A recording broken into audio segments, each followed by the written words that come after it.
আচ্ছা মা, তোমার স্বামী তো তোমাকে রাখতে চাইতেছে, তুমি কেন ডিভোর্স দিতে চাইছো? চাচা, আমি তো একবারই বললাম। চুপ আমি থাক। এত দেখেন, এখানে আপনারা বসছেন, এত পেঁচাল আমরা শুনতে চাই না। আমাদের কথা হচ্ছে আমি ওর সাথে আমার মেয়ের সংসার করাবো না। আমার মেয়ের কাবিনের যে 4 লাখ টাকা ওইটা দিয়ে দেন। এত কিছু আমরা শুনতে চাই না। আমার মেয়ের দরকার অন্য জায়গায় বিয়ে দিন, তারপর ওর সাথে সংসার করাবো না। মা, তুমি কি কারণে তোমার স্বামীকে ডিভোর্স দিতে চাইতেছো? শুনেন চাচা, আপনারা মুরব্বী মানুষ, আমি চাচ্ছি না আপনাদের সামনে এই কথাটা তুলে ধরতে, তো আপনারা আমাকে এটা জিজ্ঞেস করবেন না। না, এইটা তো কথা হলো না। তোমাদের মাত্র 3 মাস হয় বিয়ে হয়েছে, এখন তুমি ডিভোর্স দিবা তোমার স্বামীকে, তুমি তোমার সমস্যার কথা বলবা না, এটা তো হতে পারে না। তোমার কি সমস্যা হয়েছে সেটা আমাদের সবার মাঝে বলতে হবে। আমি ওর সাথে সংসার করতে পারবো না, কি সমস্যা সেটাও আমি বলতে পারবো না। এখন আপনারা এখানে বসেছেন, কি করবেন করেন, আমার এক আরে কথা বাবা। আমি বলে দিচ্ছি। আমারও সেই একই কথা। আচ্ছা মেম্বার কাকা, শোনেন তো, যখন কইবার চাইতেছে না তখন জোর কইরেন না। আমরা পোলার কাছে শুনি, হে কি রাখবো না রাখবো না, হের কাছ থেকে শুনেন। ঠিক আছে বাবাজি, তুমি বলো তো। আমার তো কোনো সমস্যা দেখছি না। তো এখানে বিচারটা কিন্তু আমি ডাকিনি, ডেকেছে ওনারা। তো আমি তো আমার ওয়াইফকে নিয়ে সংসার করতে চাচ্ছি। এখন আমার ওয়াইফ যদি আমার সাথে সংসার না করে, তাহলে সেটা কিসের জন্য করবে না সেটা তো আমারও জানার দরকার, আমার জানার প্রয়োজন আছে না? তো সে বলুক, সবাই আছে, সবাই সামনেই বলুক যে সে আমার সাথে সংসারটা কিসের জন্য করবে না। সে তো বলছে আমি বলবো না। আপনারা জিজ্ঞাসা করেন, আমি তার সাথে সংসার করতে চাচ্ছি, এটাই আমার ফাইনাল ডিসিশন। আচ্ছা মা, তোমার স্বামী তো তোমাকে রাখতে চাইতেছে, তুমি কেন ডিভোর্স দিতে চাইছো? চাচা, আমি তো একবারই বললাম। চুপ আমি থাক। এত দেখেন, এখানে আপনারা বসছেন, এত পেঁচাল আমরা শুনতে চাই না। আমাদের কথা হচ্ছে আমি ওর সাথে আমার মেয়ের সংসার করাবো না। আমার মেয়ের কাবিনের যে 4 লাখ টাকা ওইটা দিয়ে দেন। এত কিছু আমরা শুনতে চাই না। আমার মেয়ের দরকার অন্য জায়গায় বিয়ে দিন, তারপর ওর সাথে সংসার করাবো না। কেন আম্মা, আমার কোনো প্রবলেম, আমার কোনো সমস্যা আছে? আর আপনি বলেছেন যে আপনার মেয়েকে আমি ডিভোর্স দিয়ে দেবো, আর আপনি আমার কাছ থেকে 4 লাখ টাকা নেবেন।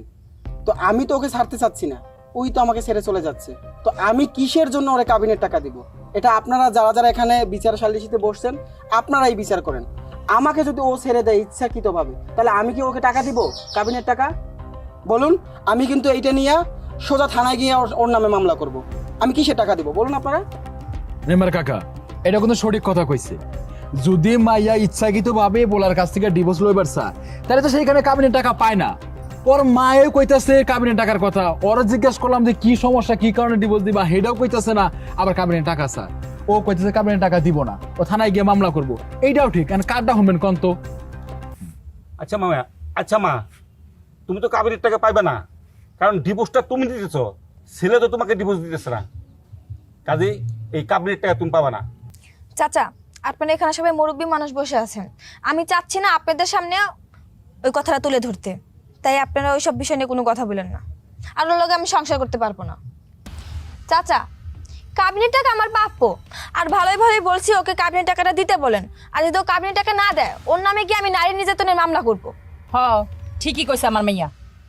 যদি টাকা না দাও, তাহলে থানায় যায় কমো যে যৌতুকের টাকার লেগে আমার মেয়ের অত্যাচার করো, তারপরে বুঝবা কেমন লাগে মজাটা। কি একটা উৎপাত শুরু হইলো, পোলার কোনো দোষ নাই হেডা কইবা না। আমার মাইয়া ডিভোর্সে যে হেডাকে টাকা চাও, পোলাই ডিভোর্সের টাকা ফেরত দিব না, মামলা করবা চাই, তোমরা নির্যাতনে মামলা করবা। আচ্ছা জব্বার কাকা, কেমন করতেছে কত বিষয়টা? বিষয়টা তো খুবই খারাপ। আচ্ছা আপা, আপনি মেয়েরে অন্য জায়গায় বিয়ে দিবেন বলছেন, সেই জায়গায় যদি সে ছেলে জানে যে আপনার মেয়ে আরেকটা বিয়ে হয়েছে, সে ছেলে কি রাখবে? ছেলেটা অনেক ভালো, ওর নিতে চায়, ওর কাছে দিয়ে দেন। শোনেন, আপনারা তো পাকামি করেন না। এখানে চেয়ারম্যান আছে, চেয়ারম্যানে বুঝবো। আর তোমারে কই, তুমি যদি টাকাটা ভালো ভালো না দাও, তাহলে তোমার নামে মামলা করবো। ইয়াতে যায় কমো, থানায় যায় যে তুমি আমার মাইয়ারে যৌতুকের টাকা লেগে নির্যাতন করো, প্রত্যেকদিন টর্চারিং করো। বুঝবা না তখন, যখন চাকরি পিসবা না জেলখানে যায়, তখন বুঝবা মজাটা কেমন লাগে। মেম্বার চাচা, যা করেন আপনি করেন, আর এই জায়গায় আমি আমার বোনকে রাখবো না। হয়তো ছেলের কোনো সমস্যা, নাহলে আমার বোন শুধু শুধু কি ডিভোর্স চাবে নাকি? মেম্বার চাচা, নিশ্চয়ই ছেলের কোনো সমস্যা আছে, নাহলে আমার বোন ডিভোর্স চাবে কেন? আর এই জায়গায় আমি আমার বোনকে রাখবো না। এখন কি করবেন আপনারাই করেন। ইব্রাহিম মিয়া, কোন জিনিসটা তো জটিল জটিল মনে হইতেছে। হ্যাঁ আমি বুঝতে পারছি, ও না আমার উচিতে। কাকা, আর সুজন ভাই আপনি তো মাইয়ার সম্পর্কে চাচাতো ভাই হন, মা থাক, চলেন আমরা একটু কথা কই, একটু পরামর্শ করে দিয়ে কি করা যায়। ঠিক আছে, চলো, শোনেন। চলো। বসেন আপনি, আসেন ভাই, একটু বসেন কথা কই।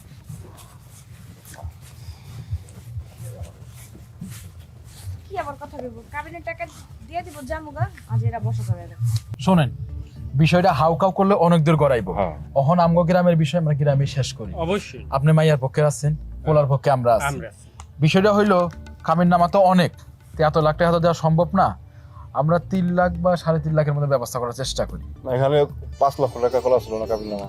যেটাই থাক, এখন যেটা সমাধান হয় কাবিননামা যেটা সেটা দিবেন আপনারা, আমাদের মেয়ের পক্ষে সেটা দিবেন। ভাই, আপনি তাদের মতো তর্ক করেন না, আপনি বোঝেন জিনিসটা সামাজিকভাবে বুঝে আসেন। আমরা ওইখানে যাই, গিয়ে 2 পক্ষের সাথে কথা বলি, কিন্তু আপনি মাইয়ার পক্ষে আপনি সাই দিন।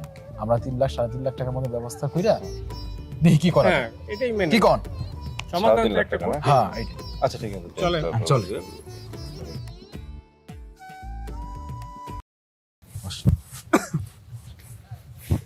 কাকা বসো, বসেন সুজন ভাই। সবাই শোনেন, আমরা 2 পক্ষের লোকজনে গিয়া যে আলোচনা করে একটা সিদ্ধান্ত আসলাম, সেটা কি সবাই মানবেন? আমরা যে সিদ্ধান্ত নিচ্ছি সেটা কি আপনি মানবেন? কথা বলেন না কেন, কথা বলেন। মানবেন কিনা কন? কোন শুনি? আগে বলেন, তারপর বলছেন। মায়ের আচ্ছা। মতো হলে অবশ্যই মানবে। তুমি মানবা? আমি মানবো। আচ্ছা ঠিক আছে। কথাটা হইল গিয়া আর ক্যাসেল না কইরা ও তোমার সংসার করবো না, ওরে ডিভোর্স দেওয়াই ভালো, এর নিয়ে তুমি সুখী হইতে পারবা না। অতএব তুমি টাকা আইনা থাকলে টাকা দিয়ে দাও। টাকা কিনে আসছো? জি, আমি সাথে টাকা আছে? নিয়ে আসছি। আচ্ছা, সাথে থাকলে টাকা 3 লাখ দাও। এই যে মেম্বার কাকা, এখান দেখেন টাকা সম্পূর্ণ বুঝে নেন। 3 লক্ষ টাকা আছে, বুঝে নেন। ঠিক আছে কাকা, বান্ডেল বান্ধাই আছে। টাকাটা কে নেবে? যারটা সেই নিবে। এটা 3 লাখ টাকাই আছে। তিনজন ধরো। ধরেন, আপনি ধরেন।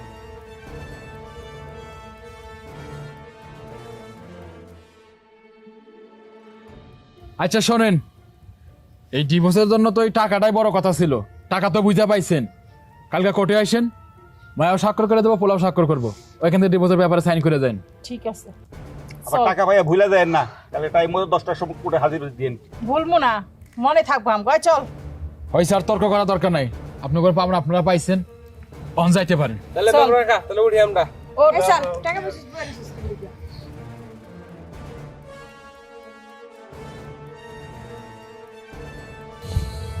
শোনো রাজু ভাই, মন খারাপ করো না। আসলে যে সংসার করার না, সে কোনো দোষ খুঁজবো না, কোনো একটা বাহানা ধইরা তোমার ছাইরা দেবো। আর তাছাড়া তুমি জানো, মায়েরা দেখতে সুন্দরী, সুন্দর মাইয়া হইলেই যে সুন্দরভাবে সংসার করবো তা তো না। সুন্দরের ভিতরে অসুন্দরের রূপ, ওই শয়তানি মন থাইকে যায়। ওরে তুমি রাখলে কোনোদিন সুখী হইতে পারবে না।